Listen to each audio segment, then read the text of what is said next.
북촌 골목길은 겨울바람에 을씨년스러웠습니다. 12월에 찬 공기가 좁은 길 사이사이를 비집고 들어왔습니다. 회색 하늘 아래 한옥 기와 지붕들은 무겁게 가라앉아 있었습니다. 82세 김영호는 천천히 걸었습니다. 검은색 외투는 낡았지만 단정했습니다. 회색 목도리는 아내가 마지막 겨울에 손수 떠준 것이었습니다. 그의 손은 주머니 속에 깊이 들어가 있었습니다. 떨림을 감추기 위해서였습니다. 골목 모퉁이를 돌자 익숙한 건물이 보였습니다. 김영호 시계 수리점이라는 간판은 이미 떼어진 지 오래였습니다. 흰색 페인트가 벗겨진 자리에 글씨 흔적만 희미하게 남아 있었습니다. 영호는 잠시 멈춰섰습니다. 유리창 너머로 텅 빈 실내가 보였습니다. 47년을 그 자리에서 시계를 고쳤습니다. 태엽시계, 자명종, 손목시계. 그의 손을 거쳐간 시계는 헤아릴 수 없이 많았습니다. 작은 나사 하나, 부서진 톱니바퀴 하나까지 정성스럽게 다뤘습니다. 손님들은 그를 믿었습니다. 영우 씨 손만 거치면 다시 살아나요. 그런 말을 들을 때마다 뿌듯했습니다. 시계는 단순한 기계가 아니었습니다. 누군가의 시간이었고, 기억이었고, 삶이었습니다. 하지만 손이 떨리기 시작하면서 모든 게 달라졌습니다. 처음에는 아주 미세했습니다. 작은 부품을 집을 때 조금 불편한 정도였습니다. 시간이 지나면서 떨림은 점점 커졌습니다. 돋보기를 쓰고도 나사를 제대로 끼울 수 없게 되었습니다. 작년 봄 손님이 맡긴 회중시계를 망가뜨렸습니다. 증조할아버지의 유품이라고 했습니다. 영호는 고개를 들 수 없었습니다. 그날 밤 아내 앞에서 처음 울었습니다. 이제 못하겠어요. 내 손이 말을 안 들어요. 아내는 그의 손을 감싸 쥐었습니다. 아무 말 없이 오래 그렇게 있었습니다. 그의 여름 가게 문을 닫았습니다. 시계들을 하나씩 정리하는 동안 마음도 함께 비워졌습니다. 마지막 날 영호는 혼자 빈 가게에 앉아 있었습니다. 똑딱똑딱 벽시계 소리만 텅 빈 공간을 채웠습니다. 그리고 석 달 뒤 아내가 갔습니다. 심장이 약했던 건 알고 있었습니다. 그래도 갑작스러웠습니다. 아침에 일어나지 않았습니다. 잠든 것처럼 평온한 얼굴이었습니다. 영호는 한참을 그 옆에 앉아 있었습니다.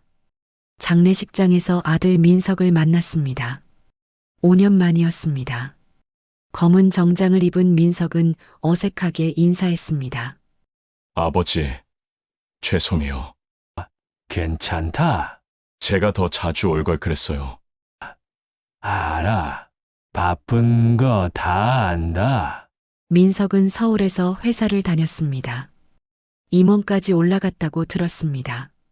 결혼도 했고 딸도 낳았습니다. 하지만 집에는 거의 오지 않았습니다. 명절조차 해외여행을 간다고 했습니다. 사무제가 끝나고 민석이 조심스럽게 말했습니다.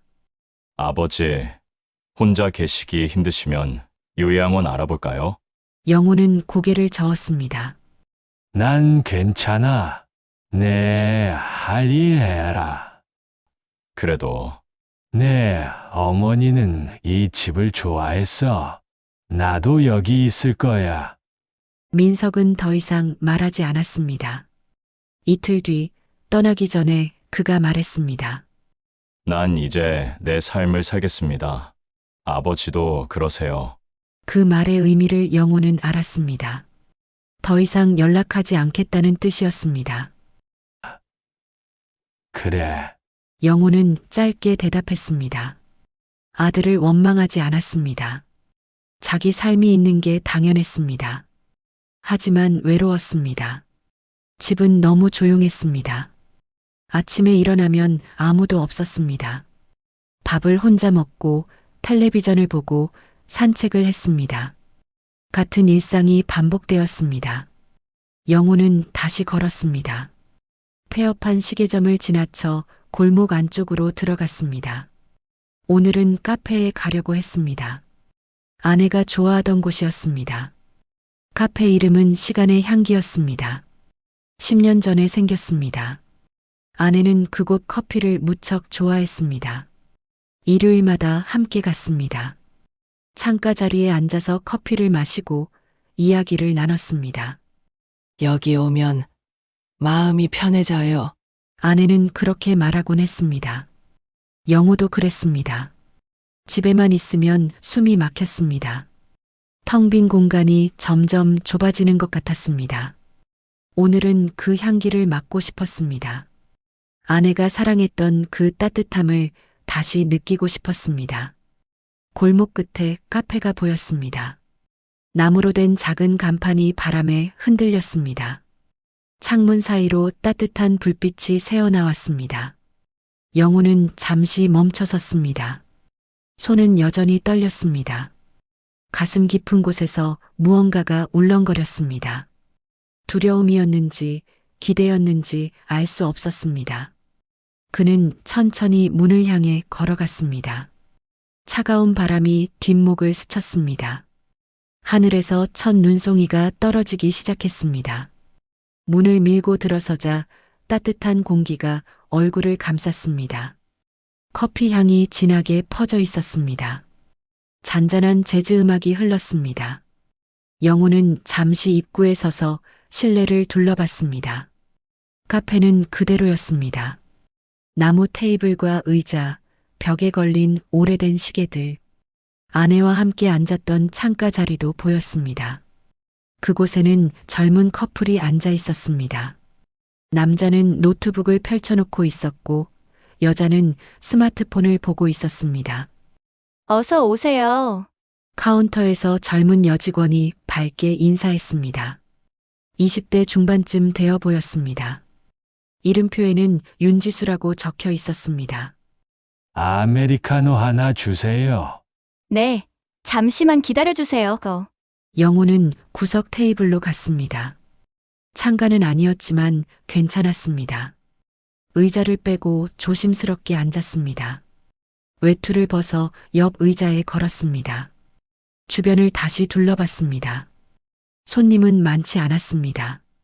노트북으로 일하는 사람들이 몇 명 있었습니다. 이어폰을 낀 채 화면만 보고 있었습니다. 아무도 주변을 신경 쓰지 않았습니다. 지수가 커피를 가져왔습니다.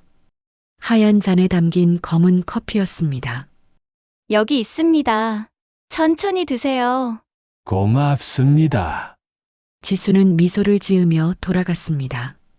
영호는 잔을 바라봤습니다. 김이 모락모락 올라왔습니다. 손을 뻗었습니다. 잔을 집으려는 순간 손이 떨렸습니다. 평소보다 심했습니다. 긴장해서 그런지 더 떨렸습니다. 영호는 두 손으로 잔을 잡았습니다. 조심스럽게 들어 올렸습니다. 입술에 가져가려는데 손이 갑자기 크게 흔들렸습니다. 찰랑, 커피가 넘쳤습니다. 뜨거운 액체가 손등을 적셨습니다. 잔은 영호의 손에서 미끄러졌습니다. 콰당, 잔이 테이블에 부딪혔습니다. 커피가 사방으로 튀었습니다. 갈색 액체가 테이블 위로 바닥으로 쏟아졌습니다. 몇 방울은 영호의 바지에도 묻었습니다. 카페 안이 조용해졌습니다. 음악 소리만 들렸습니다. 모든 사람이 영호를 쳐다봤습니다. 노트북에서 고개를 든 사람들, 스마트폰을 내린 사람들, 그들의 시선이 한꺼번에 쏟아졌습니다. 죄송합니다. 죄송합니다. 영호는 황급히 냅킨을 집었습니다. 하지만 손이 떨려서 제대로 닦이지 않았습니다. 커피는 계속 흘러내렸습니다. 테이블 가장자리를 넘어 바닥으로 똑똑 떨어졌습니다. 창가의 남자가 여자에게 속삭였습니다. 목소리는 작았지만 조용한 실내에 또렷하게 들렸습니다. 저러니까 노인들이 혼자 나오면 안 되는 거 아냐? 여자가 킥킥 웃었습니다. 진짜 집에 계시지? 여기서 저러면 다른 사람들 불편하잖아. 그들의 웃음소리가 영호의 귓가를 때렸습니다. 가슴속 어딘가가 무너지는 느낌이었습니다. 얼굴이 화끈거렸습니다. 고개를 들 수 없었습니다. 괜찮으세요? 지수가 달려왔습니다. 손에 행주를 들고 있었습니다. 무릎을 굽히고 바닥을 닦기 시작했습니다. 제가 치울게요. 놀라셨죠? 아니, 제가 죄송합니다. 괜찮아요. 이런 일 자주 있어요. 지수는 차분하게 말했습니다. 테이블도 깨끗이 닦았습니다. 깨진 잔 조각을 조심스럽게 주었습니다. 손 안 다치셨어요? 네, 괜찮습니다. 잠깐만 기다리세요. 새 커피 가져올게요. 지수는 미소를 지으며 일어났습니다. 카운터로 돌아가 세 잔의 커피를 따랐습니다. 영호는 그 모습을 멍하니 바라봤습니다. 주변 사람들은 다시 자기 일로 돌아갔습니다. 하지만 창가의 커플은 여전히 수군거렸습니다. 영호의 방향을 힐끗힐끗 보며 웃었습니다. 지수가 새 커피를 가져왔습니다. 여기요. 이번엔 천천히 드세요. 고맙습니다. 정말 죄송합니다. 아니에요. 저희가 잔을 너무 얇은 걸 쓰나 봐요. 지수는 부드럽게 말했습니다. 그리고 조용히 덧붙였습니다. 저기 손잡이 있는 머그로 드릴까요? 그게 더 편하실 것 같아서요. 영호는 고개를 들었습니다. 지수의 눈빛은 따뜻했습니다. 동정이 아니었습니다. 진심 어린 배려였습니다. 그렇게 해주시면 감사하겠습니다. 지수는 잔을 다시 가져갔습니다. 큰 머그잔에 커피를 옮겨 담아왔습니다. 손잡이가 넓었습니다. 영호는 두 손으로 잡았습니다. 이번에는 괜찮았습니다. 천천히 드세요. 지수는 다시 미소 지으며 돌아갔습니다. 영호는 조심스럽게 커피를 마셨습니다. 쓴맛이 입안에 퍼졌습니다. 따뜻했습니다. 하지만 마음은 차가웠습니다. 창가의 남자 목소리가 또 들렸습니다. 저 직원 착하긴 한데 저런 손님 받으면 일만 늘지. 맞아. 요양보호사도 아니고. 웃음소리가 이어졌습니다. 영호는 잔을 내려놓았습니다. 더 이상 마실 수 없었습니다. 목이 메었습니다. 숨쉬기가 힘들었습니다. 자리에서 일어났습니다. 지갑을 꺼내 카운터로 갔습니다. 지수가 계산을 받았습니다. 맛있으셨어요? 네, 고맙습니다. 또 오세요. 영호는 고개를 숙여 인사했습니다. 외투를 입고 문을 나섰습니다. 밖은 더 추웠습니다. 눈이 제법 내리고 있었습니다. 하얀 눈송이가 얼굴에 닿았습니다. 차가웠습니다.